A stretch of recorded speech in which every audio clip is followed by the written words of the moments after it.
আর এই গণভোটে হ্যাঁ মানে কি?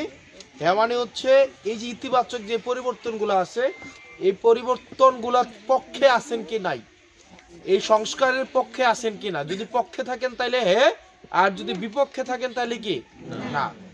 বাংলাদেশে আগামী 12 ফেব্রুয়ারি জাতীয় সংসদ নির্বাচনের সাথে একই দিন গণভোটের আয়োজন করা হচ্ছে, যেখানে ভোটারদের কাছে শুধু হ্যাঁ বা নাতে উত্তর করার সুযোগ থাকবে। কিন্তু এই হ্যাঁ ভোট না ভোটের উদ্দেশ্য আসলে কি? ইতোমধ্যেই এ নিয়ে ব্যাপক কৌতূহল সৃষ্টি হয়েছে জনগণের ভেতর। এদিকে গণভোটে হ্যাঁ ভোট দিতে জোরে সোরে প্রচারণা চালাচ্ছে অন্তর্বর্তী সরকার। হ্যাঁ ভোট দিলে কি পাওয়া যাবে সেটির বিস্তারিত উল্লেখ করে না ভোট দিলে কিছুই পাওয়া যাবে না এমন প্রচারণাও চালাচ্ছে সরকার।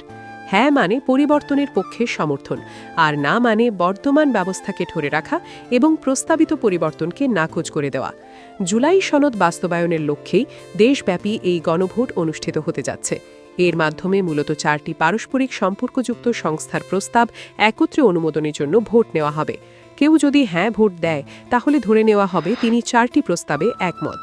এই প্রস্তাবগুলোর মধ্যে রয়েছে প্রধানমন্ত্রীর মেয়াদ সীমাবদ্ধকরণ, স্বতন্ত্র বিচার ব্যবস্থা, উচ্চ কক্ষের সৃষ্টি এবং বিপরীত দল থেকে সাংগঠনিক কমিটির নেতৃত্ব নির্বাচনের সুযোগ ইত্যাদি।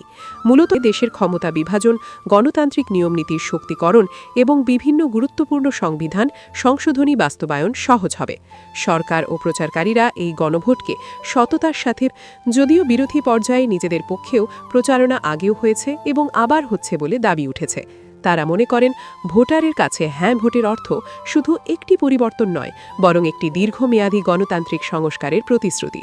অন্যদিকে প্রতিক্রিয়া ও সমালোচকরা বলছেন সরকারের পক্ষপাতিত্ব এবং ভোটে তথ্যের স্বচ্ছতার অভাব ভোটের নিরপেক্ষতা প্রশ্নবিদ্ধ করছে। তারা অভিযোগ করছেন ভোটের আগে তথ্যের পূর্ণ ধারণা না থাকায় জনগণ বিভ্রান্ত হচ্ছে। সর্বশেষ, হ্যাঁ জয়ী হলে পরবর্তী সংসদকে নতুন কাঠামো অনুযায়ী সংবিধান সংশোধন করতে হবে এবং এটি দেশের রাজনৈতিক ভবিষ্যৎ নির্ধারণে গুরুত্বপূর্ণ ভূমিকা রাখতে পারে। অন্যদিকে ভোটে যদি না জয়ী হয় তাহলে জুলাই সনদার বাস্তবায়ন হবে না, সংবিধান সংস্কার পরিষদ গঠিত হবে না এবং নতুন সংসদ সদস্যরা সংবিধান সংস্কার পরিষদ হিসেবে গণ্যও হবেন না। ফলে বর্তমান কাঠামো অনুযায়ী রাষ্ট্র ব্যবস্থা চলতে থাকবে।